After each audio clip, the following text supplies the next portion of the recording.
So welcome everybody.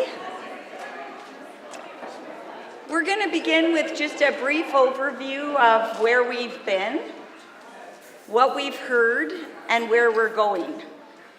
So we're going to be up here for a little bit, and then we're going to turn it over to you, because this morning is about you, your feedback, your input, your strategies and suggestions, making sure that what you see going forward represents your thoughts, our discussions, what you think is important to be in there. We just want to thank the Salvation Army for again donating their space. So this has been a great gathering place for us. We also want to recognize the work of the task force to date. We are reaching out to them on numerous times and again have another meeting tonight. So if anyone's from the task force, could you just please stand for us and just wave? Thank you.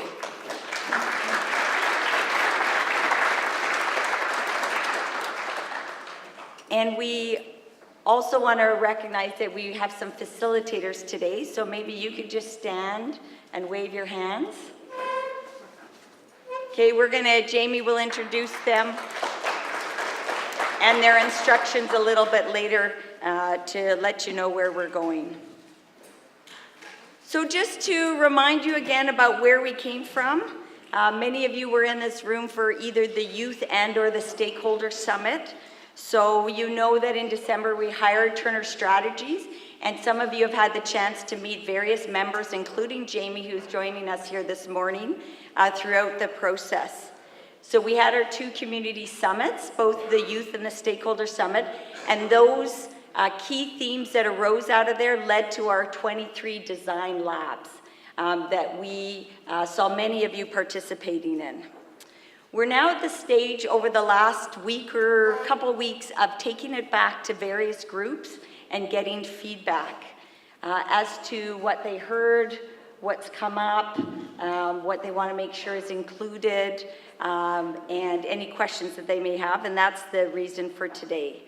The rest of April and May will be spent refining the strategy and then presenting it back to council, both in draft on May 7th and then in the full form on June 25th. So yesterday we had a nice long chat with council and gave them a good update. And again, their interest is very evident and their support, really quite incredible for this journey so far. Here's a roadmap of a little bit about all the pieces that we've seen throughout the experience. I think the key there being over 1,700 or almost 1,700 points of contact. I think you just need to understand that that is a really unprecedented level of connection and one that's not seen in other communities doing these types of strategies. So typically they may be smaller working groups that reach out in various points, but over and over again we've heard from both the Turner Strategies teams and other people involved in this kind of work that the level of engagement here is outstanding. So we thank you and any people you brought to the table, because we wouldn't have that rich feedback without your engagement. And I think the other thing that's neat to really highlight is that we're trying to reach sort of unusual suspects, and some I see in the room here as well, so people we don't always get a chance to connect to. So the tech community, the research groups and agencies, landlords, the builders, the business owners or philanthropists. So really, we saw extensive involvement through some of the Designs Lab, for example, the faith community. So really, this plan and strategy is multi-pronged. It does not work in one sector alone, and so it's a tremendous task going forward, and it's going to really need that coordinated effort. So just really, we want to tell everybody how absolutely grateful we are for your participation to date. So those were just some numbers representing what we saw in the first two summits. And then just to remind you also that we had the public survey. So the public survey, again, we had over 500 people that responded. Martin's going to give you a little bit of a breakdown about who responded and some of the things that came out of that public survey. So it was another way for people to engage who maybe couldn't come to the design labs or in addition. And just also to let you know, for anybody that couldn't be at the room, this is being filmed. It will be available for a week on the website and available for input and comment. So we're really trying to make sure that we've been very inclusive in the process. So you'll see the number of the design lab sessions, the number of participants, the number of agencies. And the other thing that I think we're really proud of is that the constant attention and care and involvement of having the lived experience people alongside the whole journey. We'll talk a little bit about that. You see some graphic representation, which we'll talk about in a minute as well. But having people with lived experience both alongside in their circle at the design labs and as well as being on our task force. So that's been a very deliberate focus of our task force. So you'll just see there a little bit around some of the data around that we've had 179 participants and 107 unique voices. So people are coming back and they're bringing new people to the table. It was a very powerful experience to see last Wednesday when Alina came in to present the themes from the plan and to have 57 people there who made the effort to be there to provide their input and suggestions and thoughts around the themes. And we're really excited. We'll tell you again about that their work is going to be continuing on. So again, Gerard, if you can just wave, who's leading our lived experience circle. So certainly reach out to him if you want to talk specifically about how that work is going. So I'll just invite Martin up here to walk us through a little bit about some of the survey results. Council was commenting on our height disparity the other day too, the microphone. So one of the things with this council, it's important, I mean, if you follow council, I mean, a lot of you do and are probably engaged with them, but they've noted in their own priorities, and as they go into this year, you know, homelessness and addressing it, housing affordability, diversity being their top priorities, which in communities this size is not kind of the common thread of making that a top priority. There's a lot of other things that they're responsible for. So one of the things that this council, though, is notable for too is they like data. I mean, they're an evidence-based decision-making group, generally speaking. And so having data is something that Turner Strategies has suggested to us for the work that we're going to be doing coming out of this, is that we need to have more of it. It needs to be more readily available, needs to be more accessible to everyone here and beyond in the community. And so the survey is something that gives us a bit of perspective just on the community's feedback. As we mentioned, there are 500 plus survey responses. There's been feedback through the community surveys and otherwise, and Jamie's going to follow that up a little bit just with some of the different themes emerging. But we just wanted to share some of the higher level pieces that we'd actually shared with council as well. But there was some concern, I think, being an open public survey that, you know, how do we know, you know, and we're able to sort of discern if this is feedback coming from Kelowna, is it coming from elsewhere? We've all heard and seen and read a little bit about impacts of people from outside countries or otherwise participating in democratic forums or elections here recently. So making sure that it's representative of Kelowna was really important, and it was. I mean, if you actually get in the representative sample, to just over 500 responses, 95% of them were from Kelowna, 9% being visible minorities, 5% being Indigenous. Generally kind of reflects a lot of trends in the population. One that we thought was interesting initially was just you sort of look at the gender split, which is one that intuitively would make sense. But if we did a quick count in this room, it probably would actually look something like that as I look out across the room in terms of who's involved both in the sector, who's involved in social issues, who will take the time to actually fill out the survey. The more important factor, though, that we thought was really interesting was just that we got a good representative sample across age cohorts, which is something that doesn't always happen with surveys that kind of are linked into some of the things at the city. The city tends to attract an older audience, so you see a lot more responses from the 55 plus category.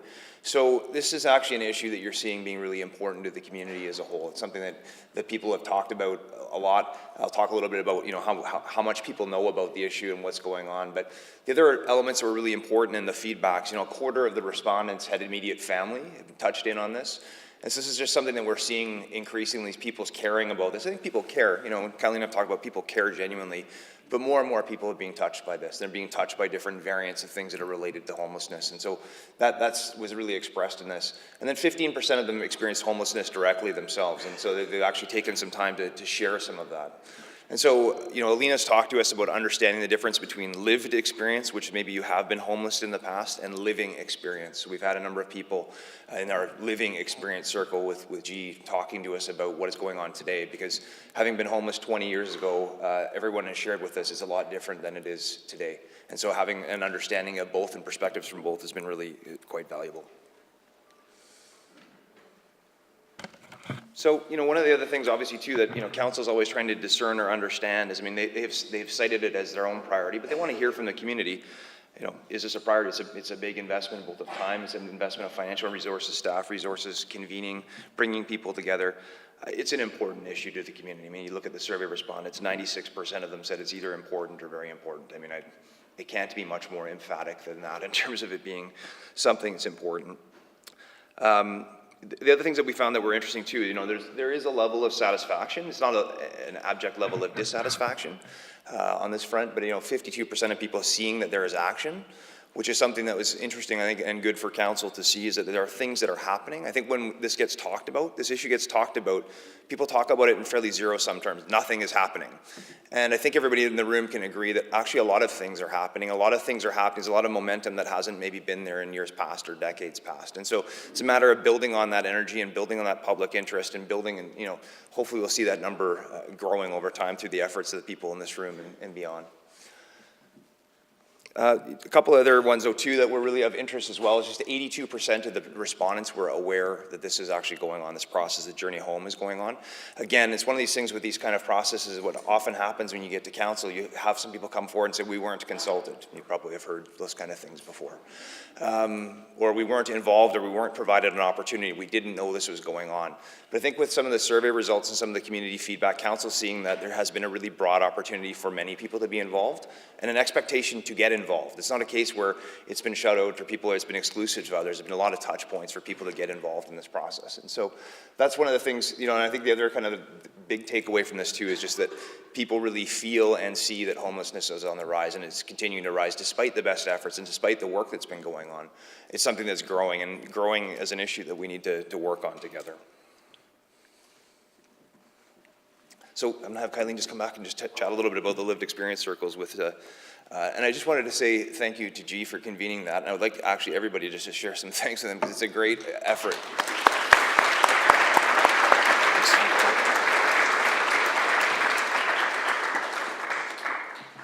Okay.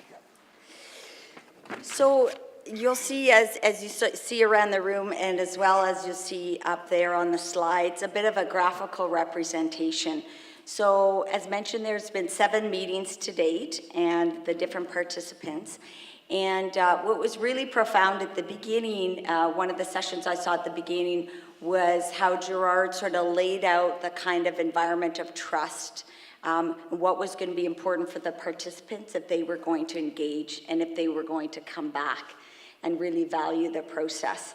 And so out of the meetings to date has been a lot of strategies, suggestions, things that aren't working, things that could work better, maybe things that are working. And the other thing is about how they want to be part of the solution. So last week, it was really inspiring to see them talk about talents and things that they can offer and how they want to be involved in the process. And going forward, Gerard is going to work with part of that circle to look at addressing stigma and education and awareness around what does it mean to be homeless? What are some of the causes of homelessness? Why is it happening?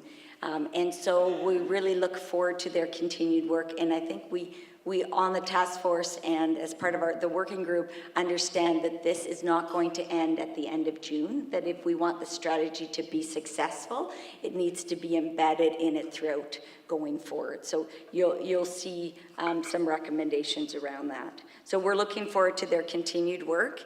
And again, if I encourage you to go look at some of those graphical representations. I think what was really neat is sometimes the environment can be a bit chaotic. Sometimes people are trying to articulate what they're saying. There might be lots of people talking. There's lots of energy in the room, and the artist is able to kind of distill that down into visual imagery that I think is really powerful for people to see afterwards. So we're looking forward to seeing how we can use some of these images to really show what was discussed in the process. And then finally, the other part that we're really proud of, and you heard about the beginnings of it through the Youth Summit, and we're pleased to have Belinda Jackson here, maybe give a wave, with Away Home Kelowna, and some of the members of the Away Home Committee. Maybe just raise your hand if you're part of the Away Home Kelowna Committee. So you see several people here from the room, and they've been really guiding Belinda in her work. And I think we mentioned several times, but the importance of embedding the youth strategy as part of the overall strategy. And what we heard, for those of you, there was 3 specific youth design labs, but of course, youth is a focus and comes through many of the sessions, but about how different youth homelessness is. What are some of the factors that lead to it? What are some of the stigmas around it? What are some solutions in terms of potential housing solutions, wraparound supports that might be different for other people experiencing? What we also know is that the earlier youth get homeless, what we're seeing later on in life, the longer they stay in chronic forms. So the more difficult it is to really provide some of that recovery process. So if we can get at the prevention process earlier, we're more successful later on in life. And so that research has really come out. Belinda and her team have been able to access up to 50 youth through focus groups and one-on-one sessions. This information is going back to the youth. So again, just a reminder that this has been a really deliberate attempt to make sure that the youth voices and their unique circumstances are embedded as part of the strategy. And so if you have any questions about that, please reach out to Belinda or any of her team. Okay, so that's it for sort of an update from Martin and myself. What you really came to hear, and as well as what the process was what we heard, what we're bringing back to. And for that, we're really excited to have one of the part of the Turner teams, Jamie Rogers, who many of you met in the first week of the Design Labs. And Jamie, just a reminder, she's the manager of homeless and housing development in Medicine Hat. She's been there for 7 years, but really working in the sector for 12 years and brings a lot of her experience. I know she shared a lot of that through the Design Labs and is helping us with crafting the strategy. So we're going to turn it over to Jamie, who's going to give an overview of the themes and then how we're going to move forward to get your input and feedback. So please welcome Jamie.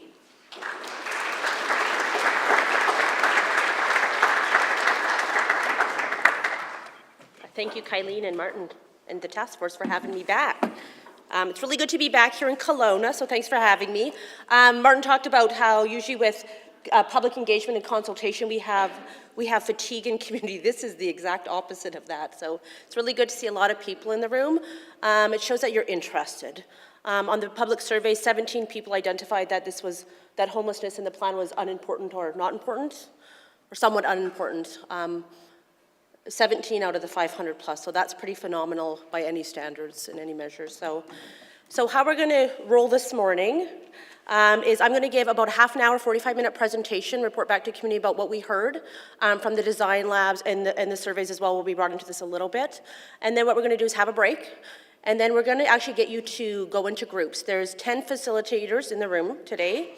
And we actually have a series of three discussion areas or questions about the slides that we're going to present today. We want to know if we hit the mark, what we heard, if we captured it right, any areas that we maybe missed and need to enhance a little bit. So it's your opportunity to give us direct feedback about what's being presented today. We're going to have a break in there as well. And then we're going to leave about half an hour at the end. So about 11 o'clock, we're going to have everyone reconvene after you've done your group discussion, and we can report back to the larger group. Is that clear for everyone? Does anyone need coffee before we start? No, everyone's good. So I need to tell you that Kelowna is one of the communities where we get to go out a lot and do work in other jurisdictions, and for myself, that's across Canada, and do some international work as well. And have to tell you, from my experience in Kelowna and doing the design labs, I have never been so energized going back to my community and actually talking about the good work that's already happening and being ready to watch the plan being implemented and what that actually looks like. So kudos to everyone in the room for actually participating in that discussion. It's I guess you don't know what you have until you have a different perspective. It's always relative to your experience. So please take a moment or some time to yourself or within your groups to talk about that perspective. It is, from an outsider, you guys are doing some really great work already.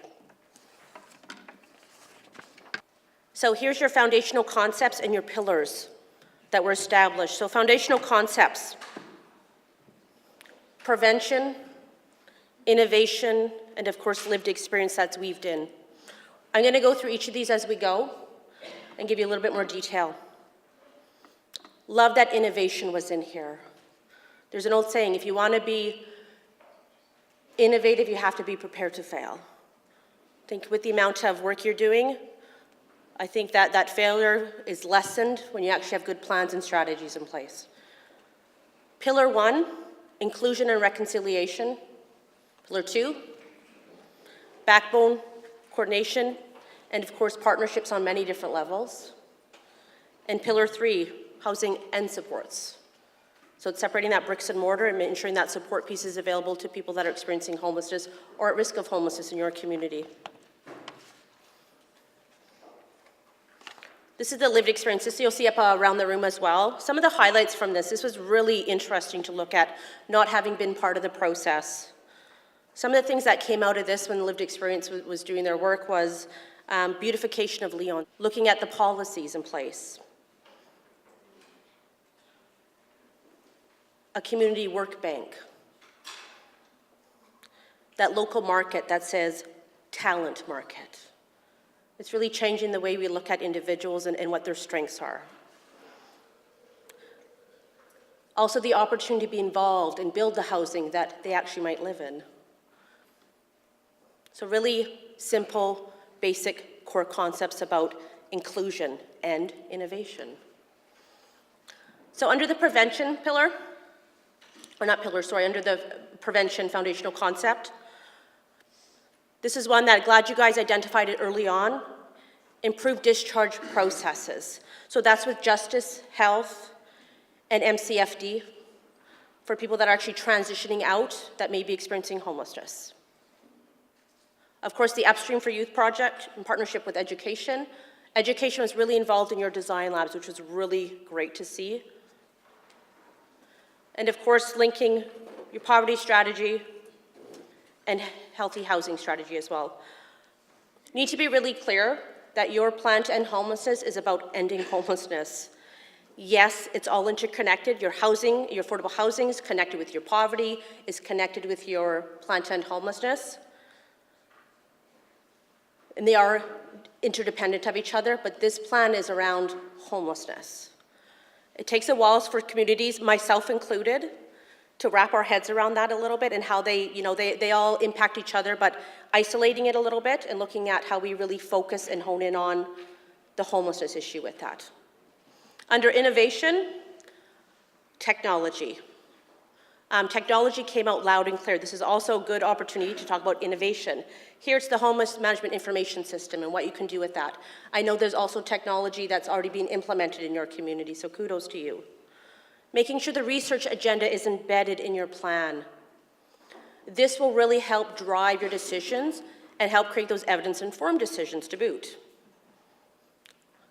I think one of my favorites, the red zone solutions, and where that's progressing in your community and the conversation and dialogue that will continue to happen around that.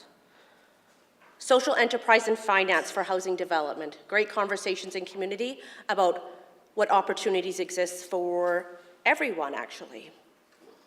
Whether you're a builder or a general community member, and what you can do to assist with that.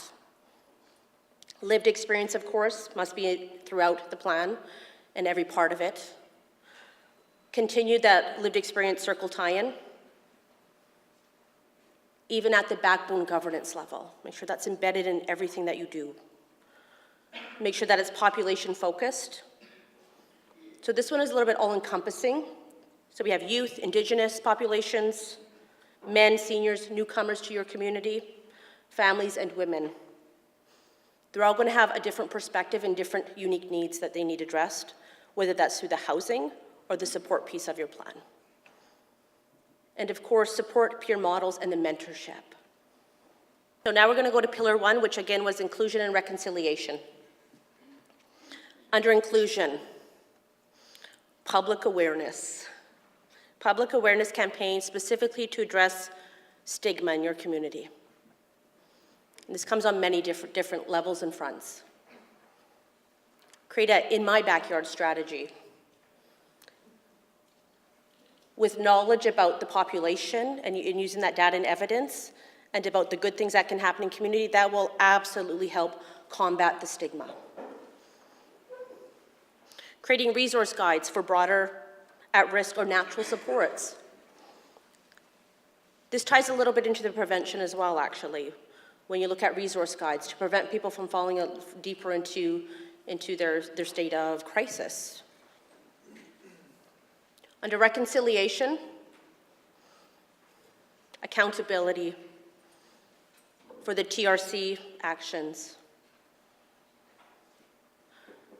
Cannot forget that homelessness among Indigenous populations is a sign of ongoing colonialism. Don't forget that, please. Also, the importance of having cultural lens embedded in the work you do, having elders present and talking openly about it, training for service providers, and also considerations in housing development. That might look a little bit different for our Indigenous community.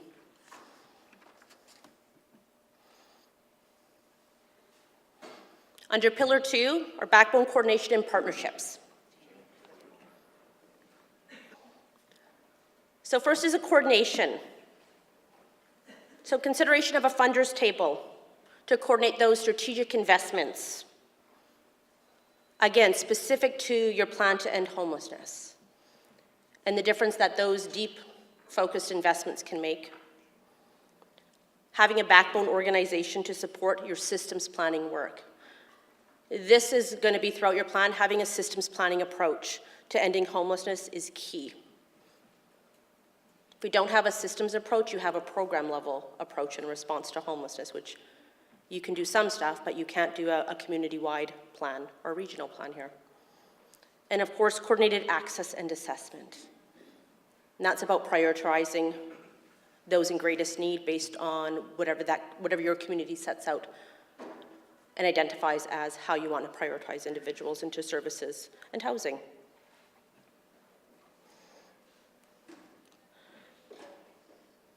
The important thing with the backbone organization as well is it coordinates the work in community, which is a really fundamental role. And the work of that backbone organization is to actually demonstrate the value of it. You have to be able to demonstrate the value of that backbone organization. It plays a huge role in terms of successful plans to end homelessness in any jurisdiction.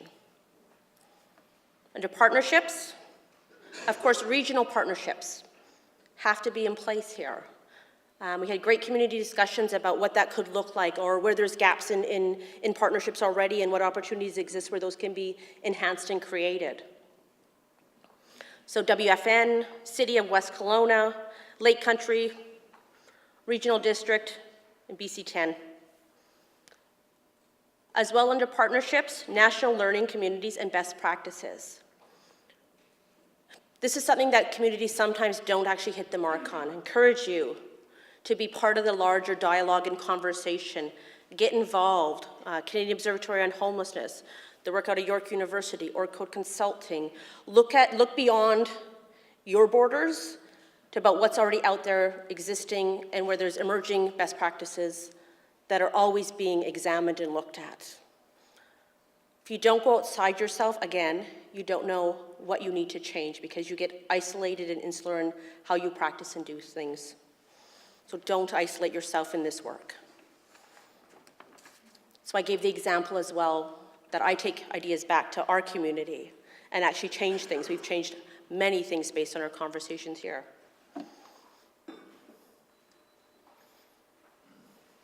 Pillar 3 is housing and supports. Support people in the rental market. So you do need diverse programs in your community that need to be grounded in the housing first model and the philosophy as well, meaning everyone has a right to housing. So some of those diverse programs include rapid rehousing, intensive case management, and assertive community outreach or ACT teams. Also identified was landlord roundtables and a call for units. Saw some great work happen on this front in your community. Under supportive housing buildings, purpose-built housing specific to high needs or high acuity individuals. So it's actually designing the building to meet their needs, not placing people into buildings that we hope can modify or alter a little bit. So it's being really thoughtful and purposeful on the onset once those individuals are identified and their level of need is actually identified. Really important to do. A lot of times they will do retrofits even, but the ability to actually plan it out, to look at certain measures that need to be taken, whether it's around safety or well-being of the individual, or if it's a cultural component, things that allow smudging, those kinds of things, you can actually build that in from the onset. Focus on integration and interfacing. Long-term stabilization, and of course, no limit to the length of stay that people can live in these units. So it's not transitional housing. It's not units that people need to move from, it is home. Mental health, as well as addiction supports. Really important that we talk about these two things a little bit separately. It was really clear through the lived experience that mental health and addictions, although sometimes coexist together, they don't always. So it's important to talk about it differently. Definitely, one of the themes that emerged was capacity building within the sector around trauma, ACEs, and dual diagnoses. So overall training in community. And here's the key, you don't just train once. You have training that is ongoing as new practices emerge, and you actually want to create a community of practice. That's how change happens in community, and that's sustaining change in your community. Increase access to treatment beds and assess, especially for youth. I heard that there was 4 treatment beds in your community for youth. So definitely need to look at an increase in that. And of course, having a harm reduction approach and what it actually means to meet people where they are at, not where your program is at, and not what your program can offer, but really meeting people where they are at, regardless of where they're at in their journey. And also have things based on choice. Choice came out in the lived experience. I think one of the things was choice first. Always choice first. Sometimes people don't like the choices they have in front of them, but as long as the choice is presented, that's going to be a fundamental. Any questions thus far? The room is quietly engaged. So, your plan premise. It is a 5-year plan with a strategic review about midpoint, so about year 3. As you're doing your plan and implementing your plan, you will find things change very quickly. It's called progress. It's a good thing. So even when you have your plan, you might find that in 6 months, things have altered quite a bit. Again, a really positive thing. Encourage you to stay the course. Stay the course and deliver. Other major premise of the plan, eliminate chronic and episodic homelessness. These are individuals that have been experiencing homelessness the longest in your community. and typically to a high degree of acuity or level of need in your community. People say they're the most difficult, the hardest to house. Thought about that is, it's just because services might not be developed to the level of need for that individual again. So it's flipping that a little bit, and it's not the individual, it's community's response to the individual's state of homelessness and working on that. So focusing on the chronic and episodic is going to get you good results in your plan off the onset. And shift resources to prevention over time. So taking this approach really allows you to reduce the backlog in your system. You have a backlog right now because you have a lot of chronic and episodic individuals in your community, and you have to release that a little bit. You house support, and then you focus on prevention. Now, that being said, you also focus on prevention as you go. So as you address the backlog of individuals experiencing chronic and episodic homelessness in community, you can actually invest a lot more money into your prevention. You're still going to do it up front, but you can invest a lot more. It's like snowballing, for those of you that are familiar with that. Then you can also introduce measures to look at prevention in your community. So at some point, you're going to know when your tails have skipped a little bit, and you can go, great, we can invest more into something else. So total homeless or at risk identified, 5,500 to 5,900. And here's a breakdown. 3,500 at risk for homelessness. So these are individuals that are in extreme core housing needs. So housing affordability is a significant issue in their household. And now we can look at prevention strategies for those individuals. It prevents them from spiraling further down. 1,600 individuals transitionally homeless. Again, you can implement prevention strategies here. 200 people identified as episodically homeless. And 150 that are chronically homeless. So we talked about the plan premise around addressing the chronic and episodic homeless. It's the last two bullets here. Prevention will be the top two, actually. So you can look at focusing your investments on the bottom two. It is a small number compared to those at risk of homelessness. And that's where you have to invest very deeply because of the level of support that's required for those individuals.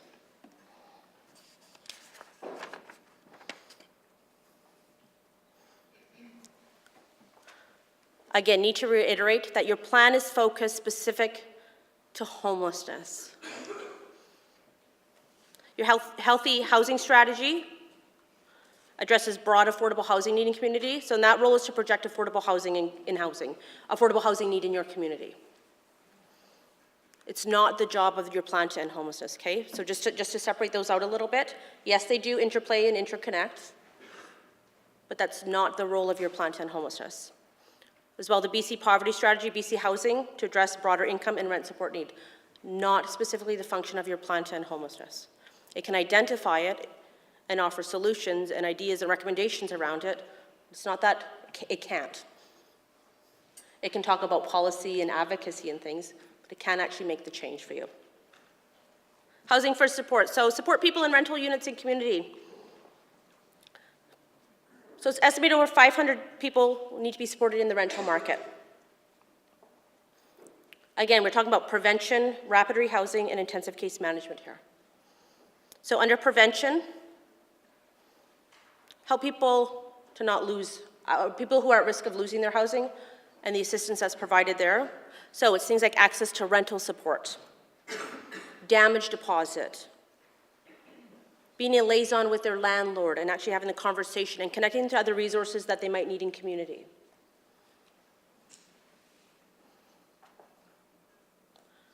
So under rapid rehousing, it directly houses people from shelter or individuals that are sleeping rough with, of course, wraparound supports to actually help them get into housing and maintain their housing. It can provide financial support to them and also connects them to the supports and resources that they need to maintain that housing. For your intensive case management and ACT as well, This is intensive support for individuals with higher need or higher acuity that need longer-term wraparound supports. They need financial and landlord support as well. And the ACT is assertive community treatment, which is the multidisciplinary team in community that might have psychiatrist, a nurse. It looks different in communities depending on what the level of need is in each of those respective communities. So you see there's different layers and levels of support that's required depending on what type of need individuals present with. So the breakdown of the 500 individuals, for prevention, it's approximately 100. Again, approximates. Rapid rehousing, there's approximately 100. And intensive case management and ACT is the remainder of those 500 individuals. So this is to support people in dedicated buildings with supports on site. And that can be 24/7 or various models of the supportive living environment. So we'll start at the bottom with this one for the supportive housing. So 300 plus units of supportive housing. And this is important when we talk about our next slide, which will be capital investment.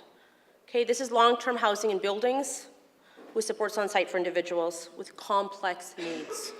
So it can be addictions, mental health, sometimes it's even guest management, but that's a result of maybe mental health or some type of other cognitive impairment, perhaps. Affordable housing and supports and rent supports.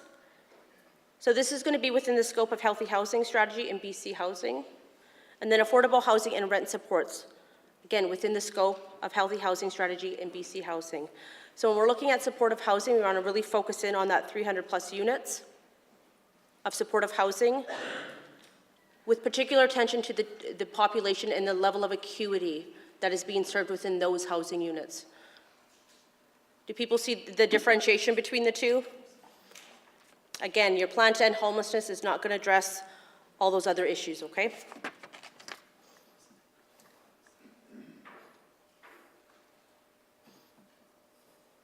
So your supportive housing needs, again, this is coming off the 300. Supportive housing unit needs identified. So currently there is 190 units committed. And that's through BC Housing. So 2 buildings in 2018 and 19 for approximately 88 units. And then 3 buildings currently under negotiation at approximately 100 units. That means there's still a need for 110 units, approximately 3 buildings, and to the tune of $18 million in capital to build to the need that is here in your community. Here's some examples. So Newgate, now Canada, are people familiar with these buildings? Yes. Here's a new example, of course. BC Housing and John Howard. Just concept renderings of what it could look like. You guys have some fantastic builds in your community, and they really fit with the neighborhoods. Your backbone organization.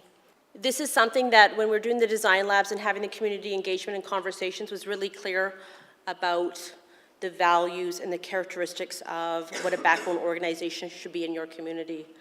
A neutral organization with a focus on, and here's the big one, accountability for Kelowna plan implementation. That came across loud and clear throughout every conversation.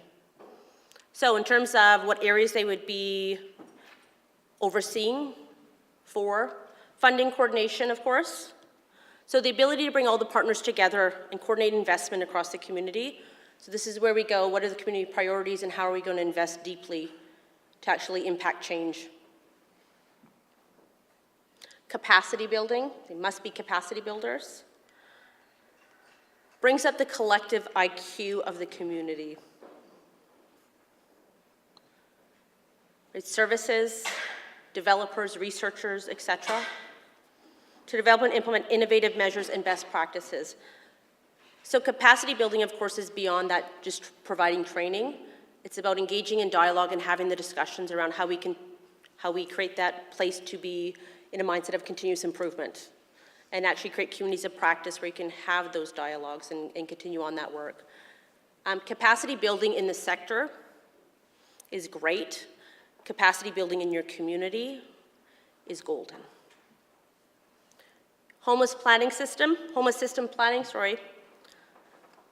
The backbone organization needs to have enhanced the system level coordination for service providers and support the plan goals.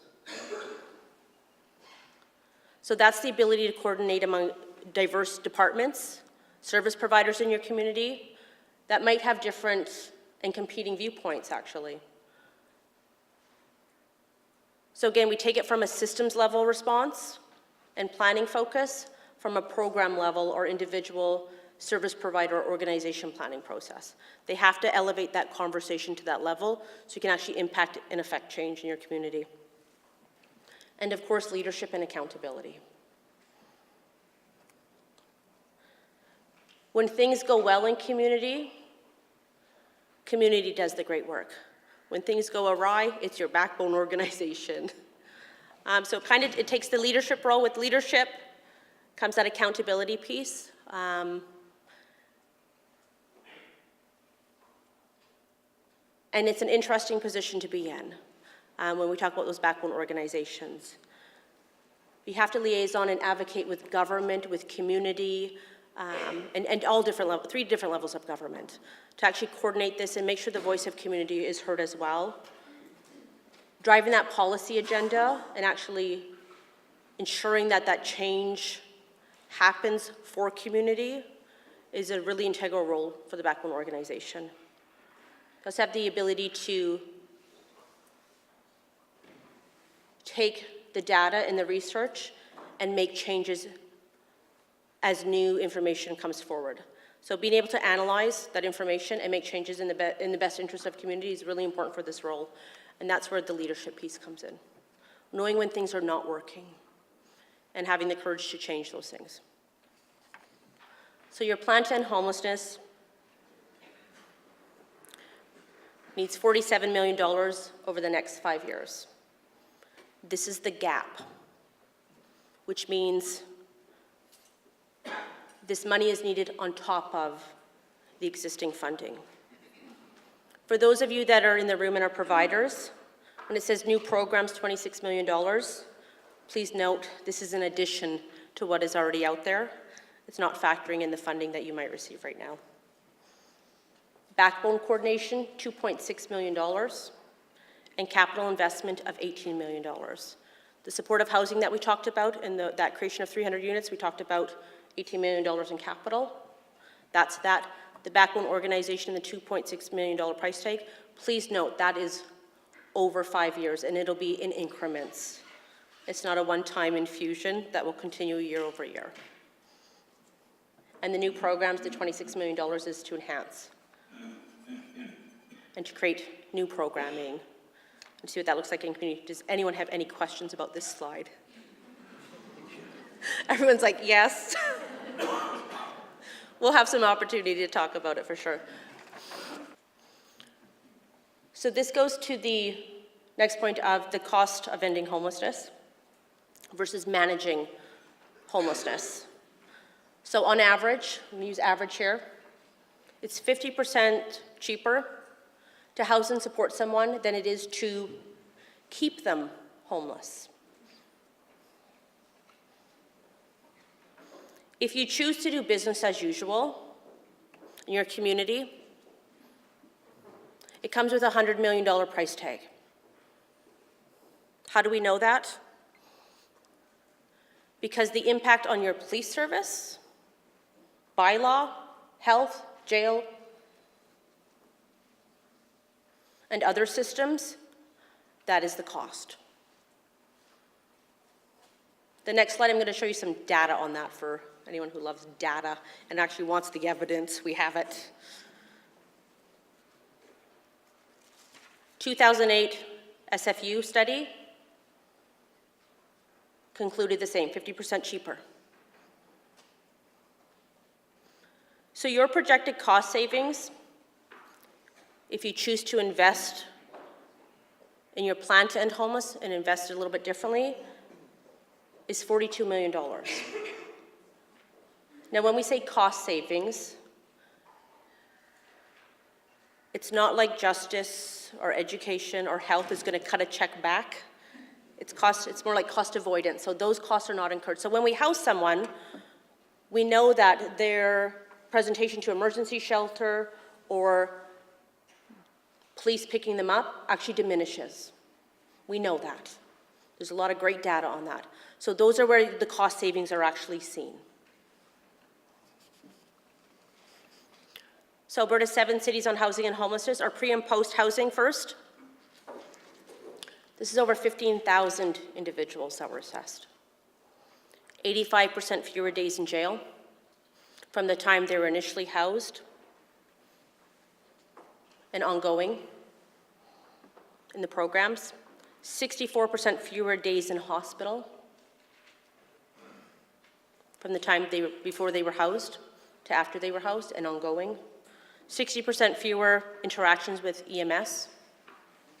60% fewer emergency room visits, and 57% fewer interactions with police. In Medicine Hat, our days in jail alone paid for our program. Just to give you some scope and what that actually means in a community that's been doing the work. That much time and energy from our police service was not saved, but they didn't have to focus on those interactions because people were housed and supported in their housing. So of course, other studies, managing or ending homelessness, which one's the better option? Pomeroy, of course, is one of the founding studies in 2005 that it was done. This is a number we still use. So $66,000 to $120,000 a year for shelter, jail or hospital versus supporting someone in their housing and not managing them in their homeless, $13,000 to $18,000 a year. And it wasn't just one community, it was a study of 4 Canadian cities. Again, another SFU 2008 study,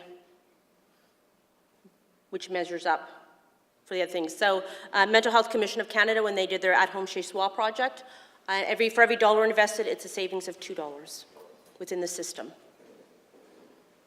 So does anyone have any questions about the cost savings that could be incurred or seen in terms of taking an approach of ending homelessness versus managing it in community?